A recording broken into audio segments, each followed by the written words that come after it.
안녕하십니까. 사주상담가 이규호입니다. 주제별 사주 분석. 오늘은 배우자복이 없는 남자 사주의 특징에 대해서 살펴보도록 하겠습니다. 남자 입장에서 배우자복이 없다는 것은 최근에 사망한 송대관 씨처럼 부인이 도박을 한다든가 투자를 잘못해갖고 재산을 다 날린다, 이런 것도 해당이 될 수 있고, 구준엽 씨처럼 갑자기 세상을 떠난다, 이런 것도 해당이 된다고 볼 수 있습니다. 그리고 내가 결혼해갖고 이혼을 해서 이제 완전히 헤어졌다든가 이런 것도 배우자복이 없다고 볼 수 있습니다. 그러면 이렇게 다양하게 배우자복이 없는 그런 남자들이 많이 있는데요. 이분들의 사주 특징은 어떤지 한번 살펴보도록 하겠습니다. 여기에 나와 있는 것이 송대관 씨의 사주인데요. 병술년, 개사월, 정미일, 이런 3주를 갖고 있습니다. 배우자복을 볼 때에는요, 첫 번째로 배우자궁을 확인하셔야 됩니다.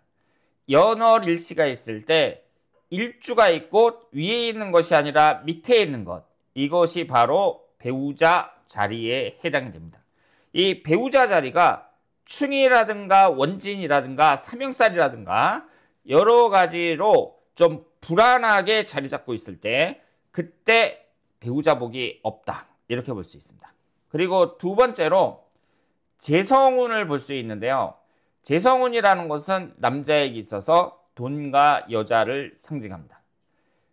송대관 씨의 사주를 예로 들면, 송대관 씨가 정미일주니까 일간이 화기운에 해당이 되고요. 일간이 화기운인 사람은 금기운이 재성운에 해당이 됩니다.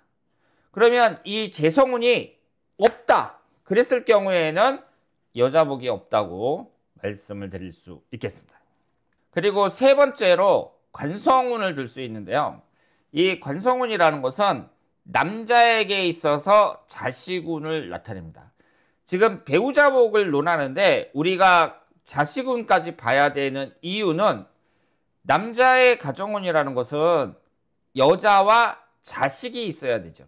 그런데 내 사주에 관성운이 없다 그랬을 때에는 내가 가정운이 약하다고 봐야 되거든요. 그렇기 때문에 이것도 배우자복이 없는 것으로 나타나는 경우가 많이 있습니다. 따라서 1번, 2번, 3번 이 세 가지 중에 하나만 해당이 돼도 그 사람은 배우자복이 없을 가능성이 높습니다. 그러면 사람은 대운과 일련운이라는 게 있는데요.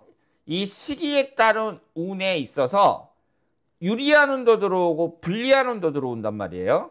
그런데 불리한 운이 들어올 때 이런 특징을 하나라도 갖고 있는 분들은 배우자와 관련돼서 위기를 맞을 수 있다, 이렇게 말씀을 드리겠습니다.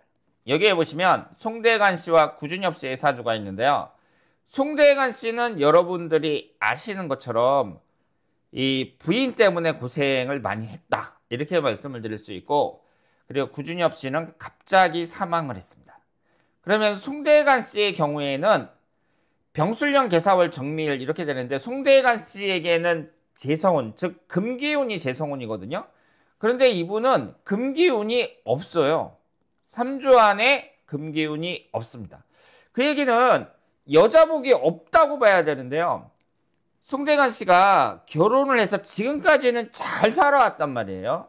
젊을 때부터 시작해갖고 고생하면서도 부인이 내조를 잘하고, 그래서 아이도 이제 2명 낳고 그러면서 잘 살았는데, 지금 이분의 흘러가는 대운을 보면 70대가 신축대운에 해당이 되거든요.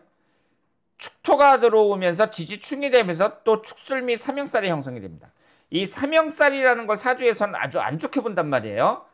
송대관 씨의 대운을 10년 단위로 나눴을 때에는 70대가 인생에서 가장 안 좋다고 봐야 됩니다. 70대에 여러 가지 사건이 발생했는데요. 특히 2021년도에 이제 전 재산을 날리고 500억 정도 됐다고 하죠. 그 재산 다 날리고도 또 빚이 280억인가 남았다고 합니다. 그리고 올해 송대관 씨가 세상을 떠나신 거예요. 이 삼형살이 강하게 작용을 했다, 이렇게 볼 수 있습니다. 따라서 송대관 씨의 예를 보더라도 지금 제가 말씀드린 이 세 가지 조건 중에 하나가 없는 분이잖아요. 그럴 때 안 좋은 운이 들어오면 이런 일이 발생할 수 있다. 이렇게 말씀을 드리겠습니다. 지금 구준엽 씨의 사주를 보면은요. 구준엽 씨는 3번에 해당이 되죠. 지금 기토일간인데 이 목기운이 자식운에 해당이 되거든요. 그런데 구준엽 씨는 자식운이 없습니다. 그러면 사주대로 사는 거죠. 지금까지 계속 50이 넘어서까지 혼자 살아서 자식이 없었는데 이제 예전에 첫사랑인 이 대만의 이 여성을 만나서 이제 결혼을 했단 말이에요. 그런데 어차피 자기 자식은 없는 거죠. 그러다가 부인이 갑자기 사망을 했습니다. 지금 구준엽 씨를 보면 여기에 여자를 나타내는 재성운은 있거든요. 근데 이분은 자식을 나타내는 목기운, 관성운이 없었던 거예요. 그러면 여자가 있더라도 자식이 없으면 혼자 살 가능성이 높다고 봐야 됩니다. 만약에 여자운이 없어도 자식운이 있잖아요. 그러면 결혼할 가능성이 높다고 봐야죠. 구준엽 씨는 분명히 이 청년기에 여자운이 들어있는데 뭐 지금까지 살면서 여자를 사귀었겠죠. 그러다가 이제 중년이 돼서 첫사랑을 만났는데 어처구니없게도 이 폐렴으로 사망을 했습니다. 그런데 이 흘러가는 대운을 보면은요. 그 구준엽 씨가 혼자 살게 된 이유가 일단 구준엽 씨처럼 인기 남자 가수인 경우에는 20대의 결혼은 좀 어렵다고 보거든요. 그래서 30대에 결혼을 해야 되는데 이 기사대운에 사유축 삼합이 되면서 금기운이 매우 강해집니다. 이 사주는 토기운과 금기운이 불리한 운이거든요. 삼합이 되면서 금기운이 형성이 돼요. 40대에는 위아래로 노란색 토기운만 들어옵니다. 30대, 40대에 대운이 안 좋았습니다. 그래서 결혼을 못했다. 이렇게 볼 수 있습니다. 그리고 올해 이제 어처구니 없는 일을 당한 거잖아요. 정묘대운은 구준엽 씨에게 유리한 대운이란 말이에요. 그래서 이 대운에 이제 첫사랑을 만나갖고 대만하고 한국에서 막 화제가 됐단 말이에요. 그런데 올해 을사년도 보시면 사화가 들어오면서 사유축 삼합이 됩니다. 그러면서 금기운이 매우 강해지는 해에 부인이 세상을 떠났다. 이렇게 말씀을 드릴 수 있겠습니다.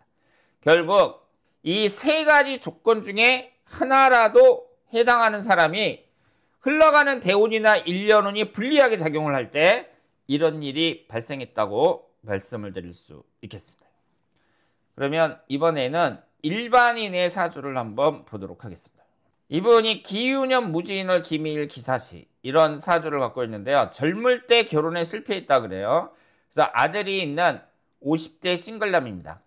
이분이 젊을 때 결혼에 실패했으니까 을축대운에 해당이 되겠죠. 23살서부터 32살 사이 을축대운이라고 볼 수 있습니다. 그런데 이분은 남자 입장에서 여자를 나타내는 수기운도 없고 그리고 자식을 나타내는 목기운도 없습니다. 2번과 3번이 모두 없는 거죠. 그런 상태에서 젊었을 때 지지가 충하는 을축대운에 이혼을 했다고 말씀을 드릴 수 있겠습니다.